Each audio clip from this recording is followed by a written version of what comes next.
This podcast is sponsored by Talkspace. Last year, I went through many different life changes. I needed to take a pause and examine how I was feeling in the inside to better show up for the ones who need me to be my best version of myself. When you're navigating life's changes, Talkspace can help. Talkspace is the #1 rated online therapy, bringing you professional support from licensed therapists and psychiatry providers that you can access anytime, anywhere. Living a busy life, navigating a long-distance relationship, becoming a first-step father, Talkspace made all of those journeys possible. I could speak with my therapist in the office. I could speak with my therapist in the comfort of my home. I was never alone. Talkspace works with most major insurers, and most insured members have a $0 copay. No insurance, no problem. Now get $80 off your first month with promo code SPACE80 when you go to Talkspace.com. Match with a licensed therapist today at Talkspace.com. Save $80 with code SPACE80 at Talkspace.com. I've rejected the idea for so long that I thought that, I really had the idea that acceptance and saying it's a journey rather than destination. I want to conquer. I want to win. I want to achieve. I want to have the thing now. I'm not going to go on a journey. It just doesn't sound like something I'd like to do. But the reality of it is that is the way it is. This is a lifelong pursuit, and we are unfinished human beings. I mean, I'm not going to be done. I'm not going to be finish. That's just the way it is. Because you know what the deal is? If you think about it, it's kind of exciting. It's like how good, how amazing, how developed, how evolved, how much progression is there available in this world with this magnificent brain that we've been given. Leo season's here, and if you've been craving the courage to show up and be truly seen, I made something for you. Safe to Be Seen is my new seasonal workbook filled with soul-centered prompts, mirror work, and grounding rituals to help you embody your light without fear. This isn't about performance, it's about presence, and you're ready. Download it now at my website, empoweredwithmelisahepner.org, or you can go to my link tree on my Instagram, and there is a link directly there.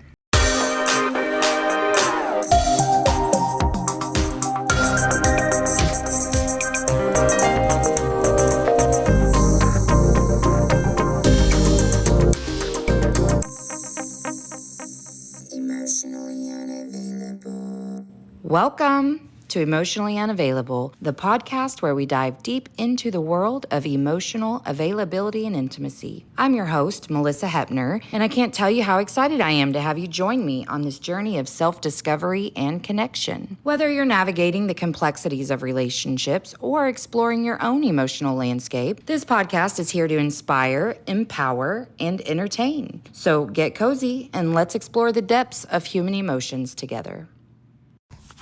Hello guys, happy Friday. Oh my goodness, can't believe it's Friday already.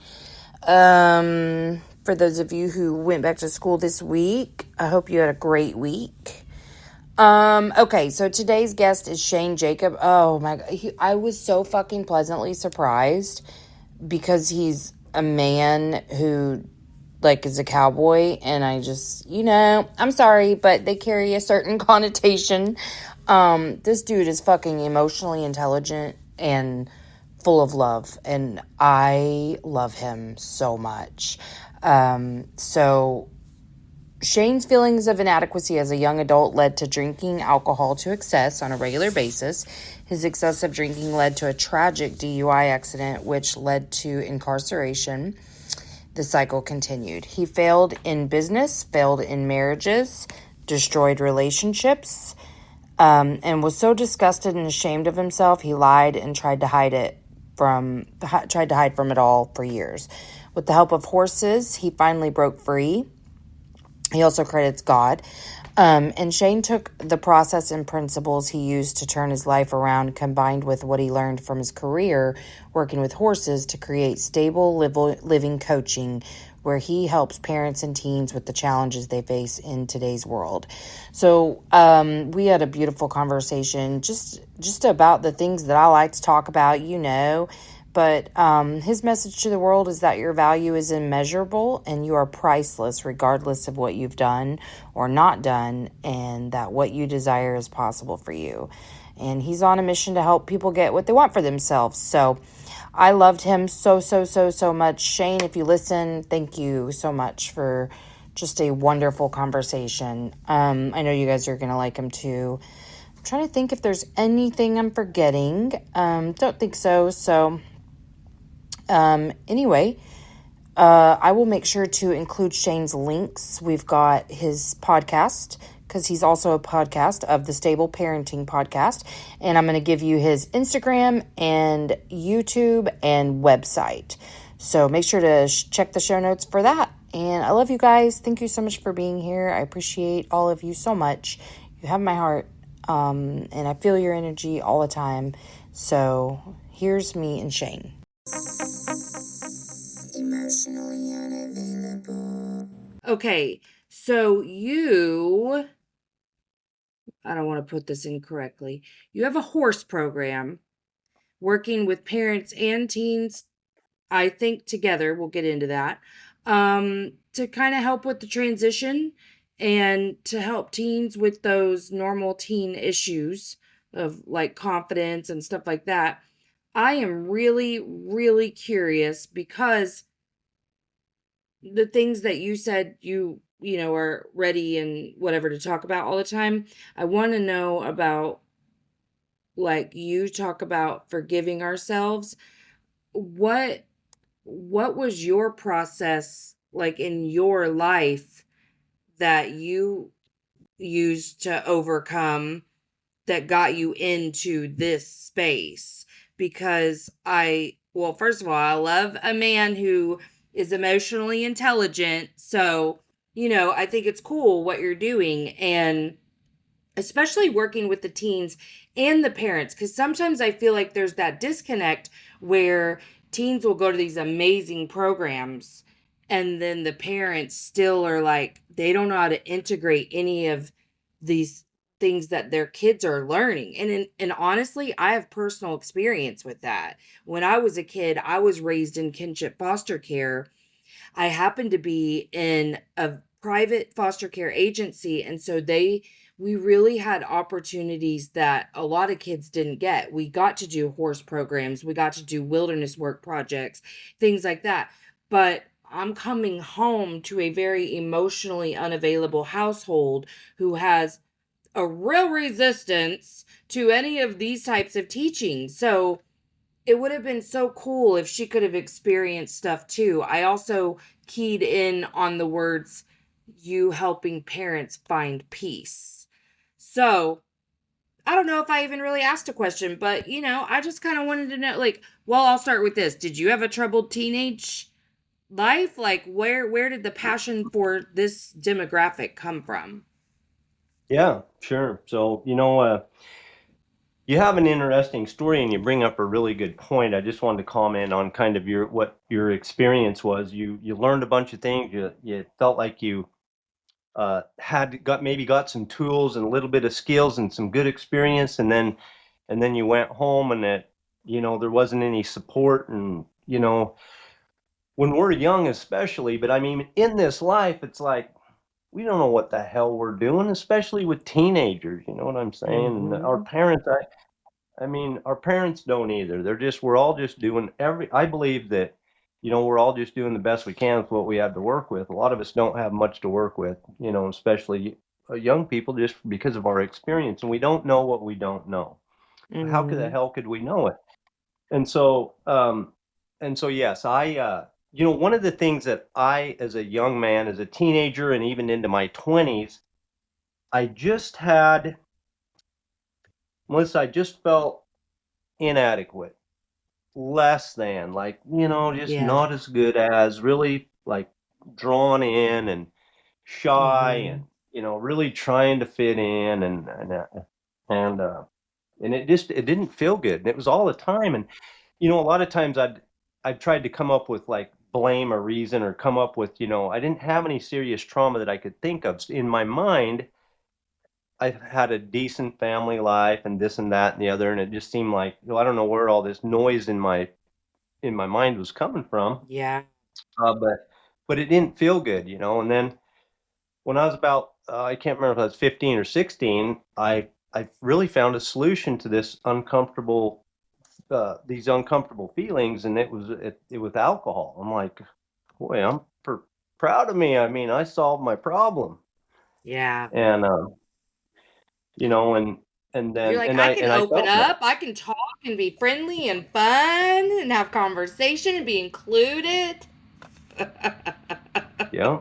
Worked out Yeah. very well. Problem solved. And you know, that that little process of the little process of the discomfort or the uncomfortable that we feel, was something really wrong? No, just some thoughts inside of my head that were causing feelings that, you know, that were uncomfortable. And I didn't know if that was okay. I thought that the goal was, and I think a lot of us, adults and teens alike, we approach the life and naturally our brains are driving us to seek pleasure and avoid pain and, you know, conserve energy. And so the one of the easy ways to do that are things that are really damaging to our lives. And so that's kind of what I did. I fell into that as a result of that thought process.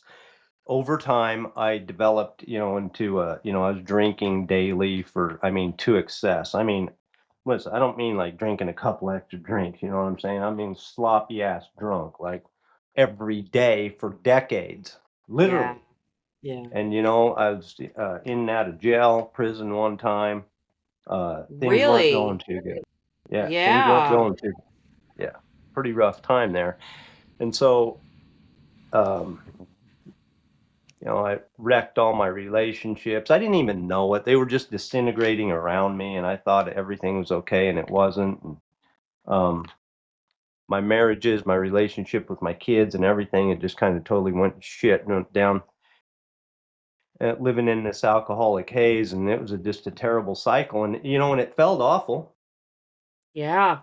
It, you know, you know, think about the process or how many times you've been in this, and maybe you've been in it with Netflix, maybe you've been in it with porn, maybe you've been in it with overeating, maybe you've been in it with all the things, right? There's a thought just being stuck in social media to feel better or whatever the thing is, and then you regret it and you feel bad. So here's the it's a really simple process. You feel discomfort and uncomfortable, you go for the feel good thing, whatever it is. Then you have so much guilt and shame for what you've been doing, you feel worse and about it in the end. So then what do? You go, you know, and so Start I that was just cycle like all over again. Yep. trapped in this cycle. Yeah. Yeah. Well, we're so And pain avoidant. Like even yesterday one of my clients, their cat died, and she was having trouble wanting to go home because she was really afraid that it when she got home, the cat not greeting her, and he's required a lot of care in the last 6 months, so it took up a significant amount of her time. And so she was worried, like having that extra time, all of these things was going to be too painful. And I'm like, well, what do you mean too painful? I mean, I knew, but and she's like, "Yeah, I guess I'm afraid that if I sit down on the couch and cry about it, I'm never getting back up." And I'm like, "Right, that's the fallacy that our brain feeds us. That if we sit in discomfort instead of avoiding it, we'll never be okay again." That is what your brain wants you to believe because it doesn't understand feelings. It wasn't designed to feel, it was designed to think and to keep you alive. And it is so good at keeping you alive. It will make you see the best thing that could ever happen to you as danger. So, like, I just see these patterns repeat over and over and over in all of us, particularly in a parent child relationship, because everything that kid does, if you're in a bad place, triggers your fear and your shame because unhealed parents see this child as a direct extension and reflection of them and not as their own human being self, and not as someone who just like is sharing this earth with you and you're here to guide them and love them and provide them with, nourishment. Unhealed that is parents such a believe that they have to, be responsible for everything this child does. So there we are. We can't be even like available to our children because we're too ashamed of our own actions and our perceived failures and our misgivings. yeah. You're 100% right about that. There's so much in what you just said. The the first thing that struck a chord with me is that, you know, you talked about your friend with the cat, or your client with the cat, excuse me, having, you know, just letting her know, like, we don't know that it's okay to sit in our to live in our discomfort. And just that alone is such a big thing. I mean, just knowing that and accepting that and living that and feeling life rather than trying to not feel life. It's just that this is a huge, it's a big thing, you know? Yeah. That's a big concept for a lot of us to be able to really internalize. We might be able to hear it, but just to be able to internalize it, that that's okay. That the goal isn't that constantly, it doesn't need to be to constantly feel good all the time, right? It doesn't need to be to constantly feel good all the time. We don't get to experience life. We did. I mean, maybe we don't want to feel good. I mean, who wants to feel good about their cat dying? You know, Right, right, yeah. But I will, like right? all that programming that we've received from society at large and any of our caregivers of like rub some Still dirt with on me it, here? walk it off, all of those things, it prevents us from learning those important steps of sitting. I'm still learning how to sit in pain. It's not inherent. It's not natural because this it goes against everything that we were taught. That was a first. Can you hear me? I hear you now. I got you back. That's never happened to me before. Although I'm new to Riverside, but I don't know what is going on. Um I'm gonna switch I'm internets glad you're again. back. Okay. I don't know what's going on. Okay, can you hear me? I hear you. All right. Well, sorry about that. I don't know why that happened. I switched internets just to make sure, but whoops. But yeah, so I think that's so cool that you're teaching people how to sit with feelings instead of trying to escape them, and you're giving them really good tools, it sounds like. I wanted to comment a little bit more on what you said about parents and like not unhealed, I think is the word you said, or not Mm-hmm. healed parents that are not healed, and how they kind of project their stuff on their kids and make meaning about themselves based on what their kids are doing and stuff like that. Mm-hmm. I have this idea. I have that healing or being healed equals intentionally choosing or changing most of the time what we believe to be true about ourselves. And I believe that's what healing is. And um, and I also believe that one of the things that I've learned in my life's journey, and that I don't know, horses somehow magically help this sink into me, and that is that what we believe to be true about ourselves is the biggest thing that's going to impact all of our results in our lifetime. And that idea, when you look at it through the lens of what you're describing with parents and whatnot, what I hear from a lot of parents is, and it's normal, and it's what I thought when my kids were little too, is like, I need to figure out what to do to change them, to fix them, because these little son of a guns are just out of control. And if I could just know what to do to get them to do what I want them to do, everything would be fine. And so we spend a lot of time in that and trying to control other people, and it kind of plays out in a lot of things in our lives. And um, when in fact, what you're talking about is so true. Really, the only thing that we can do, we need to have some skills and some ideas and some management and some, a process and a routine. And we need to love our kids, and we need to provide for them in all the ways that we can. But what we can't do, the best thing that we can do if we want to take care of our kids, is take a look in the mirror and say, what can I do for me today? And by the way, that's what we can do for the rest of humanity, is take a look at ourselves. Because without this, I believe it's the single most biggest thing that we can do in this lifetime, is really learn to fully accept, to fully forgive, to fully love, and to commit to not something. Like, a lot of us have this view that, like, well, oh yeah, I'm confident. I'm confident. I'm pretty confident. I'm a confident guy. Okay, Melissa, I am confident. And I'll prove it, because you see what she's doing over there, drawing all that attention to herself. That's a lack of confidence, not me. I got that thing. I accomplished that thing a long time ago. my view of confidence and my view of my relationship with myself, and I believe one that will benefit all of us, is if we accept the idea that we're going to pursue a loving relationship with ourselves ongoing, right? Just like with anybody else. I mean, who are you going to be with more than anybody else in your whole lifetime? It's not your spouse or your significant other or anybody, your soulmate. It's you. So, I mean, why not? And what's the downside? There's so much research, but it's something that we kind of hear but don't really. It's like, well, how do you go about that? How am I going to change me, accept me, love me, develop this thing?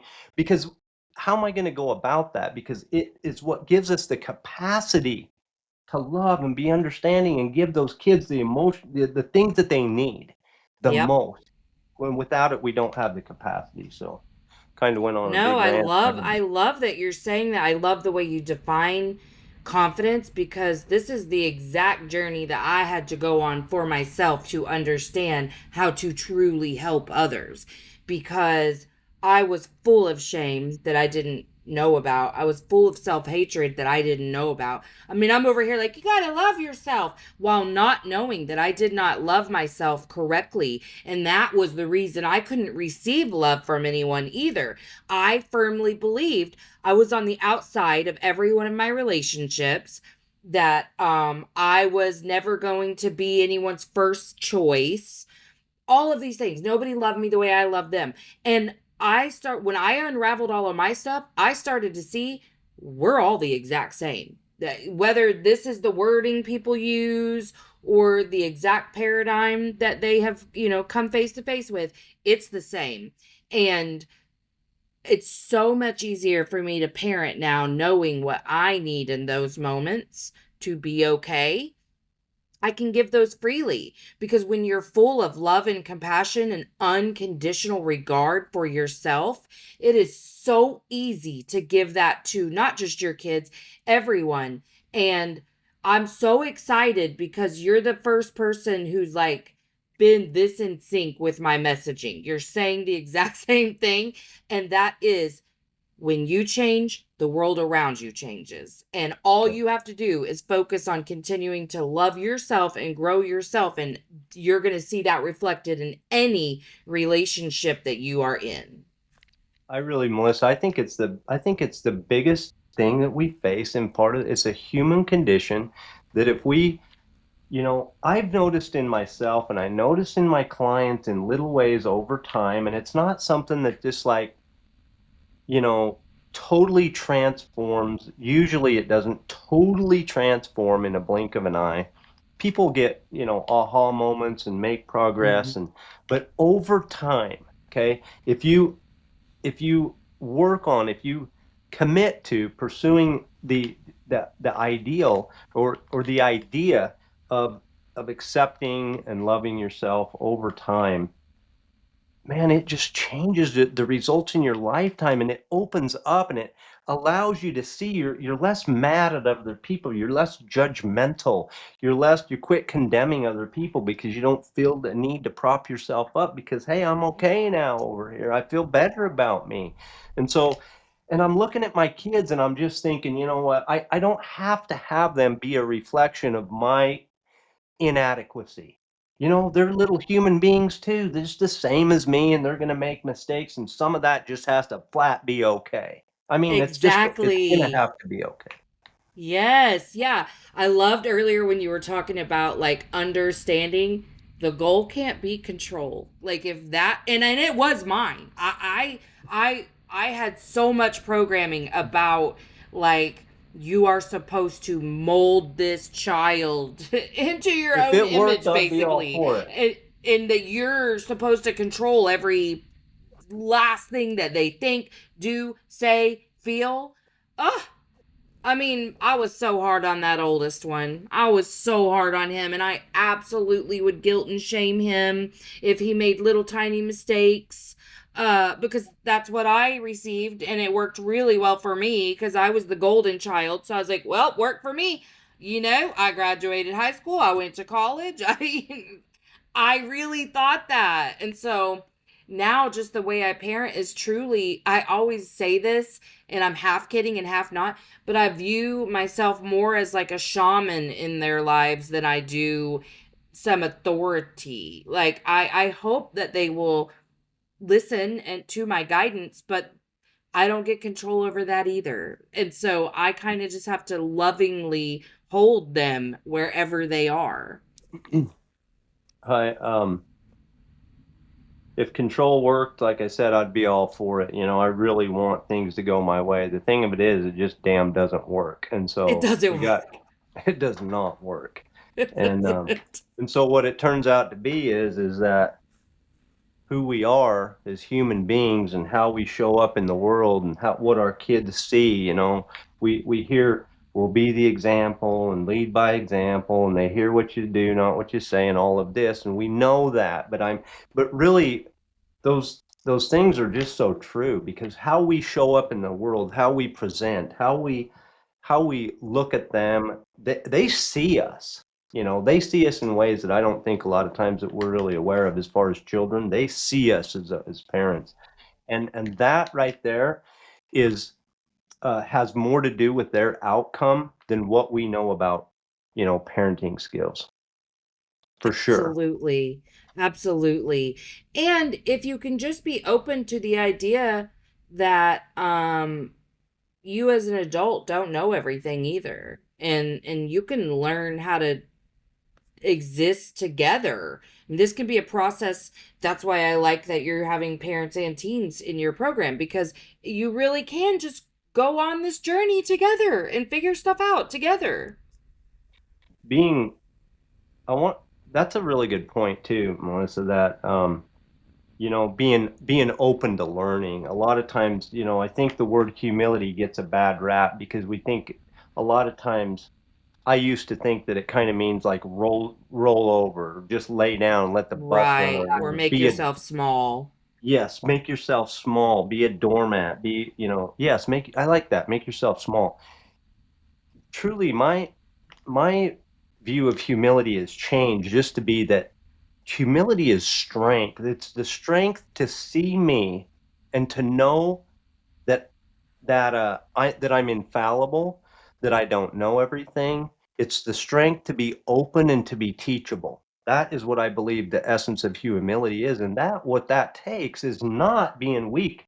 Men in humility, a lot of times it's like, uh-uh, that's not me. But Yeah. truly, humility is the strength to take a really an open and honest view. It doesn't mean that you got to knock yourself down or criticize yourself or any of that, but it's the strength to be open. If I asked 100 people if they had a fixed mindset or a growth mindset, almost everybody's like, I have a growth mindset, because we want to, and we all do, but a lot of times we all don't. Oftentimes. Yeah. Yeah. Because I can't. I mean, it's sneaky. It's sneaky. Like I made a post about this just a couple of days ago. Perfectionism loves to pop up in my life. Like it's so different every time. Every time I notice it, I'm like, oh, like one time I was talking to someone on here and she was some relationship coach. So I was like, well, listen, I got into a fight with my husband yesterday. Let me tell you something. Let's talk about that. And at the end of the conversation, what I realized is I wasn't upset still about whatever the fight was about. I was upset about the fight itself because I was being messy. Like I wasn't perfectly crafting my sentences. Like in hindsight, I didn't do anything wrong. Like it wasn't like a yelling match or anything, but I was upset that there was any tension or conflict because I was still learning. Like there's never going to be an absence of the bullshit. You're just going to learn better ways to deal with the bullshit. So I had to see like, oh, that's perfectionism because it's sneaky. It's going to be around. This is like my number one theme in life is that I've held myself to a cross of perfection. So I'm learning how to just exist exactly how I am in any given moment. And I I was so happy when you were saying that because I know that was my number one misconception about what I felt healing was. I thought there was a destination. And now I realize it is about being in the here, in the now, and having that unconditional regard for yourself no matter what, that you know nothing changes your worth or value, and that you really were born with all of it and nobody can take it away from you, and you get to cultivate it in whatever way feels good for you. But it's about understanding you're still gonna, if like I was a yeller in my former life, I was like always screaming at my family. That's still going to happen sometimes. Like I had maladaptive coping.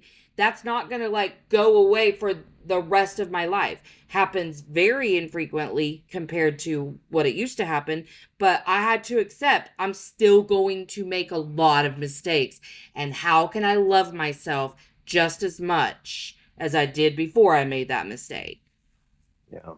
I've rejected the idea for so long that I thought that, I really had the idea that that acceptance and saying it's a journey rather than destination. I want to conquer, I want to win, I want to achieve, I Yes. want to have the thing now. I'm not going to go on a journey. It just doesn't sound like something I'd like to do, but the reality of it is that that is the way it is. This is a lifelong pursuit, and we are unfinished human beings. I mean, I'm not going to be done. Right. I'm not going to be finished. That's just the way it is. Because you know what the deal is? If you think about it, it's kind of exciting. It's like how good, how amazing, how developed, how evolved, how much progression is there available in this world with this magnificent brain that we've been given. The and I also rejected the idea of acceptance because it's like I just I'm not how what I am trying to have personal development and growth here. How are you trying to tell me this seems totally backwards to me that I'm Right. okay It the way felt I like a am? lack of accountability, right? Doesn't make sense to me. I'm supposed to be okay that I'm not Yes. where I want to be, and that's supposed to be okay with me. How the hell does that go? I couldn't put it together, but over time I've come to be okay with me more and more and more over time. And the thing about it is a lot of times people are like, a focus on yourself is just totally selfish and all of this. And you know what? You do not have the capacity. Here's the thing. Without I don't even think it's a good idea to commit to this idea of you loving you unconditionally. I think it's our duty and our responsibility as humans because without it, we don't develop the, the our capacity to give and deeply love the people that we care about so much and to make our contribution to the world. I have one more thing to say about this, and that is that you at the very beginning you touched on forgiveness and you've mentioned shame a couple of times. And we all get to experience shame to some level or another. And um, this is one thing that made a big difference to me. But one thing that I want to say is that I believe that we're all equal, and I mean everybody. I mean, do you hear me? I mean everybody. Okay, you might not have a hard time with that because a lot of times people go directly to what about the this and the that or the other. What about all these bad people? I just believe that we're all born equal, and I also believe that, and I can tell you this, and I'm going to ask you to consider my idea here if you don't go with it, okay? And that is that regardless of what you have done, and I mean regardless, and I've done some stuff that we're not going to really talk about today, but regardless of what you have done or not done, and by the way, regardless of what has been done to you, you are 100%, 100 priceless, invaluable, totally unique. No other human being on this earth ever has or ever will be the same as you, and you are the same playing field, the same pricelessness as every other soul. And I hope that whoever hears my voice, comes to truly know that and internalize it because I believe that that right there is going to make the the biggest difference in the results that you'll have in your lifetime. Man, that's beautiful. I agree 100%. And I just am so like you are unexpected. I see mail, I see horses, and a cowboy hat. And it's easy for me to make some judgments about how you may not be emotionally available. And I'm so happy because I know that you are doing fucking amazing work on this earth, and parents and teens are lucky to get involved in a program with you and what you're doing. I'm serious. Like life altering stuff you're doing. Like if this is how you're helping people, I am in full support and am so like just glad that you're doing what you're doing and that I've had the opportunity to meet you. Before we wrap up, is there anything that you feel like you didn't get to touch on that you want to? Anything you want to direct anyone to? I just want to make sure you feel like you said what you wanted to say. I did, and I appreciate that. I kind of said my big message there, and that's really my at the core of what Okay. I believe that we're all about here. I really appreciate the opportunity to talk to your audience and to meet you and to get to. I've listened to your show, and so I was excited to be able to be here, and so thank you for the opportunity. I do Yeah. have. I'll say this. I do have I put out a like a 3 to 5 minute weekly video. It's totally free. You can sign up. It's called "You Are Destined for Greatness," and you can sign up for that at stablelivingcoaching.com. I love that. And I'll make sure I include the link in my show notes. Well, thank you, Shane. I've had such a good time. I appreciate you so much. Thanks, Melissa. All right. Hey, make sure you've given the show a 5-star rating on whatever platform you're listening to if you haven't already. And check out my website, empoweredwithmelisahepner.org, or my link tree on Instagram at melissa.hepner to check out my latest offers or workshops.